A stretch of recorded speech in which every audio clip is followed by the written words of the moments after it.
नमस्कार साथियों, मैं सूरजलाल संत कबीर विद्यापीठ के इस YouTube चैनल पर आप सभी समस्त छात्र एवं छात्राओं का हार्दिक स्वागत करता हूं।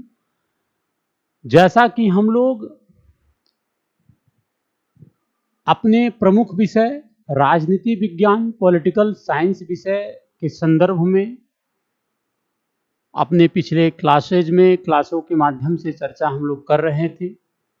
ठीक उसी प्रकार क्लास को आगे बढ़ाते हुए आज हम लोग राजनीति विज्ञान सब्जेक्ट का एक प्रमुख टॉपिक जो हम लोग अध्ययन कर रहे हैं वेस्टर्न पॉलिटिकल थिंकर। क्या हम लोग पढ़ रहे हैं? Western political thinker. अब उस वेस्टर्न पॉलिटिकल थिंकर में आज हम लोग का जो टॉपिक है वह है कि प्लेटो के बाद अरस्तू के बारे में। इससे पहले की क्लास में हम लोगों ने अरस्तू का एक परिचय देखा था। आज हम लोग बात करेंगे कि कैसे राज्य का जन्म और विकास हुआ अरस्तू के संदर्भ में। उस टॉपिक पे आज हम लोग विचार करेंगे कि राज्य का विकास कैसे हुआ अरस्तू के संदर्भ में। उस पे हम लोग आज फोकस करेंगे। क्या है वह?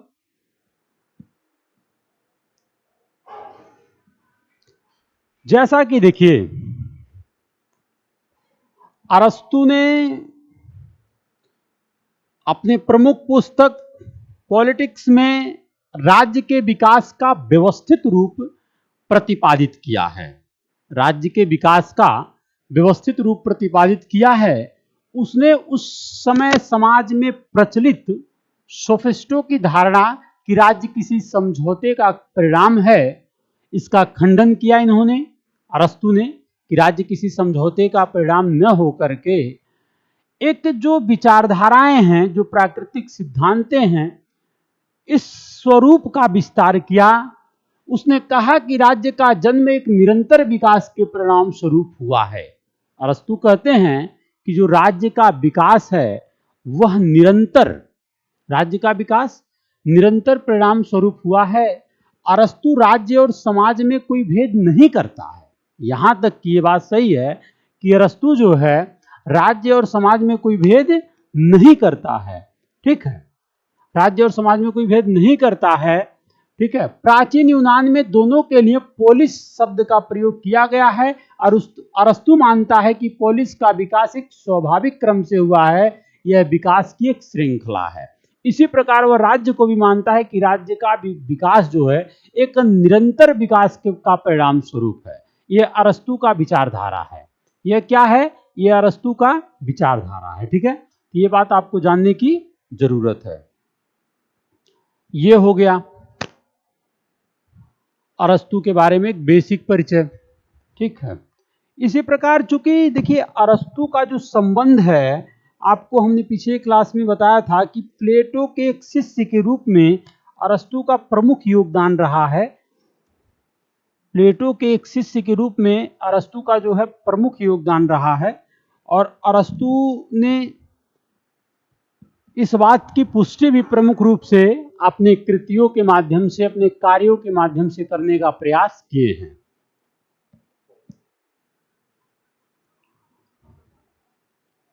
अब अरस्तू कहते हैं कि राज्य के विकास की श्रृंखला की पहली कड़ी है परिवार।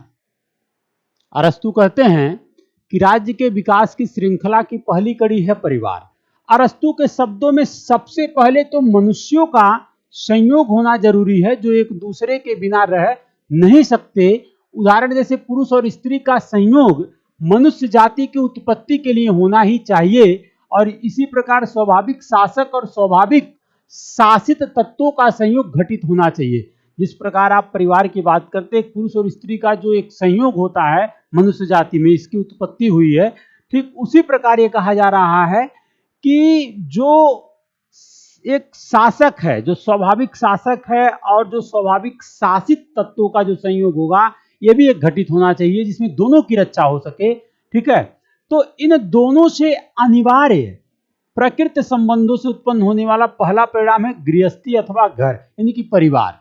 तो कैसे एक राज्य का निर्माण हुआ है, एक परिवार के शब्द में उन्होंने उदाहरण देकर ये बात बताने की कोशिश की है कि उसी प्रकार एक राज्य का भी निर्माण हुआ। जैसे सब जैसे परिवार की जरूरत, जैसे परिवार जरूरत है, और जैसे एक प्रकार की जो विचारधारा है गृहस्थी अथवा घर की बात है, उसी प्रकार राज्य का भी इंपॉर्टेंट है।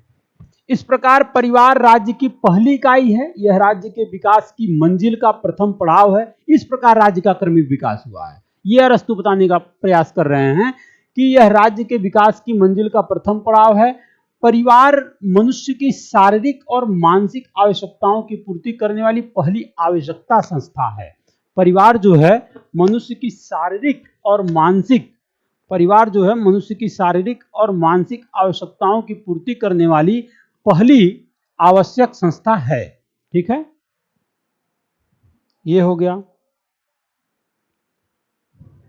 अब हम लोग बात करते हैं राज्य की प्रकृति। अरस्तु के शब्दों में देखिए राज्य की प्रकृति क्या है, नेचर। देखिए अरस्तु राज्य को एक स्वाभाविक संस्था मानता है। अरस्तु जो है यह राज्य को क्या मानते हैं, एक स्वाभाविक संस्था मानते हैं। ठीक है, राज्य मनुष्य पर लादी गई कोई संस्था नहीं है, यह संस्था मनुष्य की भौतिक और नैतिक आवश्यकताओं की पूर्ति के लिए विकसित हुई है। राज्य क्या है, राज्य जो है मनुष्य की जो नैतिक और भौतिक आवश्यकताएं हैं इसकी पूर्ति के लिए राज्य का निर्माण हुआ, यह अरस्तु कहते हैं। ठीक है, यह एक स्वाभाविक संस्था है। राज्य किसी पिंजरे के समान नहीं है जहां मनुष्य बंदी हो। राज्य एक घोंसले के समान है जिसे मनुष्य ने स्वयं तिनका तिनका जोड़कर बनाया है। ये बात सत्य है। जिस राज्य की संकल्पना आज आप आधुनिक वर्तमान समय में देखने का प्रयास करते हैं, कहते हैं कि ये जैसे भारत में 28 राज्य है, ठीक है, तो वो अलग चीजें हैं, राज्य अलग अलग हैं। भारत भी एक राज्य है पॉलिटी की दृष्टि से। ठीक है, भारत भी एक राज्य है, तो भारत भी राजनीतिक दृष्टि से भारत भी एक राज्य है। तो राज्य है, तो इस राज्य में जो बात बताया जा रहा है कि राज्य घोंसले के समान है। घोंसले के समान इसलिए कहा जा रहा है अरस्तु के माध्यम से क्योंकि इसके तिनके तिनके जो है जोड़कर इसको बनाया गया है। अरस्तु ऐसा कह रहे हैं कि राज्य घोंसले के समान है जिसको तिनके तिनके जोड़कर मनुष्य के द्वारा इसका निर्माण हुआ है। ठीक है, राज्य का, ये बात आप समझ रहे हैं। अरस्तु के शब्दों में मानवीय आवश्यकताओं पर आधारित मानव समुदाय के बढ़ते हुए घेरे की पराकाष्ठा राज्य है। वह उनके मार्ग में बाधक नहीं बल्कि सहायक है। वह एक घोंसले के समान है, पिंजरे के समान नहीं है। ये अरस्तु कह रहे हैं अपने शब्दों में। ठीक है, ये हो गया। अच्छा, अन्य विचारधाराएं। अरस्तु के अनुसार मनुष्य स्वभाव से ही एक सामाजिक प्राणी है। अरस्तु क्या कह रहे हैं, अरस्तु कह रहे हैं कि मनुष्य स्वभाव से ही एक सामाजिक प्राणी है। ठीक है, सभी लोगों के साथ मिलकर रहना, हंसना, खेलना उसका स्वभाव है। मनुष्य के स्वभाव का विस्तृत रूप ही राज्य है। ठीक है, अरस्तु के शब्दों में। अरस्तु के अनुसार जो राज्य के बाहर रहते हैं या तो वह पशु हैं या देवता। ठीक है, जो राज्य के बाहर रहते हैं या तो पशु हैं या वो देवता हैं। ठीक है, यानी मनुष्य नहीं है जो राज्य के बाहर है, क्योंकि सामान्य मानव स्तर से हटकर पशु या ईश्वर ही जीवित रहता है। क्योंकि सामान्य मानव स्तर से हटकर जो मानव का स्तर होता है उससे हटकर पशु या ईश्वर ही जीवित रहता है। इसलिए भी राज्य स्वाभाविक है। ठीक है, राज्य इसलिए भी स्वाभाविक है क्योंकि राज्य जिन संस्थाओं से मिलकर बना है वे सभी संस्थाएं भी स्वाभाविक हैं। राज्य समुदायों का समुदाय है। राज्य क्या है, समुदायों का समुदाय है। अरस्तु कह रहे हैं कि राज्य क्या है, राज्य समुदायों का समुदाय है। ठीक है, ये अरस्तु के शब्दों में। अब हम लोग बात करते हैं राज्य का महत्व क्या है। बहुत ही इंपॉर्टेंट पॉइंट कि राज्य का महत्व क्या है, और ये भी हम मानते हैं अरस्तु के ही शब्दों में कि अरस्तु क्या महत्व देते हैं राज्य को। ठीक है, देखिए राज्य का महत्व। देखिए अरस्तु मानता है कि राज्य मनुष्य से पहले है। अरस्तु मानते हैं कि राज्य जो है मनुष्य से पहले है। इसकी व्याख्या करते हुए डॉक्टर बीपी वर्मा लिखते हैं कि मानव शास्त्र और इतिहास की दृष्टि से विचार करें तब ऐसा मालूम पड़ेगा कि परिवारों और ग्रामों की उत्पत्ति नगर राज्य से पहले हुई है। निश्चित ही ऐतिहासिक दृष्टि से नगर राज्य बाद में और ग्राम पहले हुए, किंतु यदि तार्किक कारणवाद का आश्रय लेकर उनके सापेक्ष महत्व की बात किया जाए तो नगर राज्य पहले। लेकिन अरस्तु ये मानता है, अरस्तु क्या मानता है, अरस्तु मानता है कि राज्य जो है मनुष्य से पहले है। ठीक है, इसकी व्याख्या डॉक्टर बीपी वर्मा लिखते हैं कि मानव शास्त्र और इतिहास की दृष्टि से विचार करें तब ऐसा मालूम पड़ेगा कि परिवारों और ग्रामों की उत्पत्ति नगर राज्य से पहले हुई है।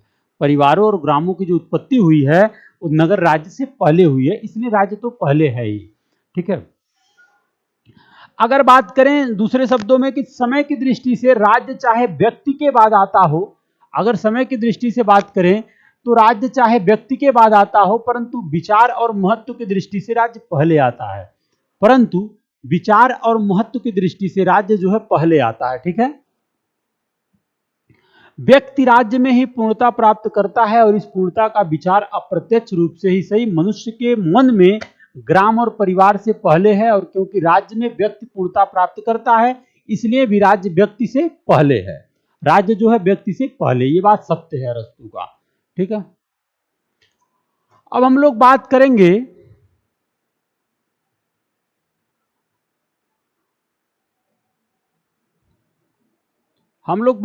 राज्य का स्वरूप के बारे में। राज्य का स्वरूप, जैविक स्वरूप, राज्य का जैविक स्वरूप। देखिए अरस्तु ने मैं अरस्तु के बारे में बात करूंगा तो अरस्तु की ही विचारधाराओं पे बात होगी। अरस्तु ने राज्य के स्वरूप की जैविक धारणा को माना है और उसके अनुसार राज्य विभिन्न प्रकार के अंगों से मिलकर बना हुआ एक संपूर्ण चेतन, एक संपूर्ण ऑर्गेनिक होल है। व्यक्ति और समुदाय इसके अंग हैं। राज्य क्या है? अरस्तु मानता है कि जैविक अवधारणा के द्वारा जैविक धारणा को माना है और उसके अनुसार राज्य विभिन्न प्रकार के अंगों से मिलकर बना हुआ एक संपूर्ण चेतन, एक चेतन है। ठीक है। और व्यक्ति और समुदाय इसके अंग है। जिस तरह शरीर के सभी अंगों का महत्व है वह सभी राज्य की जीवन देने वाली शक्ति के कारण है। राज्य के अभाव में भी सभी जड़ हो जाएंगे और इनका विनाश हो जाएगा। ठीक है। ये भी राज्य इंपॉर्टेंट है, राज्य का स्वरूप इंपॉर्टेंट है। ठीक है। नेक्स्ट हम लोग बात करते हैं राज्य का महत्व, नहीं सॉरी, नेक्स्ट हम लोग बात करते हैं राज्य का स्वरूप हो गया। ठीक है। चूंकि इसके बारे में एक लाइन और हमने नहीं बताया आपको, सुन लीजिए। इवनस्टीन के अनुसार अरस्तु ने अपने इस विचार के आधार पर राज्य की जैविक धारणा की नींव रखी है। राज्य की जो जैविक धारणा उसकी नींव रखी है कि राज्य भी एक जो है शरीर के तरह ही है और प्रमुख रूप से उसका अंग जो है, अंगों का महत्व है। इसी प्रकार राज्य की अवधारणा है। राज्य का उद्देश्य की बात करते हैं हम लोग कि राज्य का उद्देश्य क्या है अरस्तु के शब्दों में। देखिए अरस्तु के अनुसार राज्य का अस्तित्व सदजीवन के लिए है। सदजीवन, सत्य जीवन, बेहतर जीवन, कल्याणकारी भावना के लिए है, मात्र जीवन के लिए नहीं है। यदि इसका उद्देश्य मात्र जीवन को बनाए रखना होता तो गुलाम और जंगली जानवर भी राज्य बना लेते। ये बात सही है। यदि इसका उद्देश्य मात्र जीवन से संबंधित होता तो गुलाम और जंगली जानवर जो है वो भी क्या होते? राज्य बना लेते। ठीक है। परंतु वे राज्य नहीं बना सकते क्योंकि न तो जीवन के आनंद में उसका कोई हिस्सा होता है और न वे अपनी पसंद का जीवन जी सकते हैं। तो हम कह सकते हैं कि राज्य का अस्तित्व मैत्री के लिए या अन्याय से सुरक्षा के लिए भी नहीं होता है।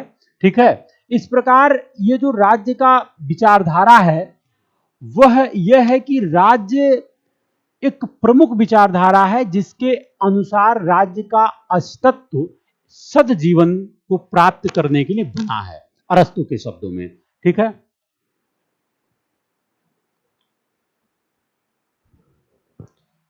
अरस्तु ने भी बताया है उद्देश्य के ही विचारधाराओं में कि राज्य का एक प्रमुख कार्य कि अरस्तु ने नागरिकों के लिए शिक्षा की व्यवस्था करना माना है। शिक्षा को कुछ अर्थों में अरस्तु ने प्लेटो से भी अधिक महत्व दिया है। शिक्षा के कुछ अर्थों में अरस्तु ने प्लेटो से भी अधिक महत्व दिया है। फास्टर के शब्दों में लॉक जो व्यक्तिवादी विचारधारा है, ठीक है, शिक्षा राज्य का कार्य है। तो इस प्रकार जो तमाम प्रकार की बातें हैं कि राज्य जो है नागरिकों के लिए शिक्षा को महत्व देगा, शिक्षा पे कार्य करेगा, तो इस सारे विचारधाराओं पे अरस्तु ने एक अपनी बात रखी है। ठीक है।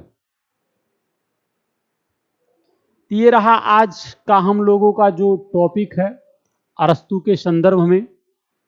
इस प्रकार आप अध्ययन करें। किसी प्रकार की कोई समस्या हो तो कमेंट के माध्यम से जरूर पूछें। जय हिंद साथियों।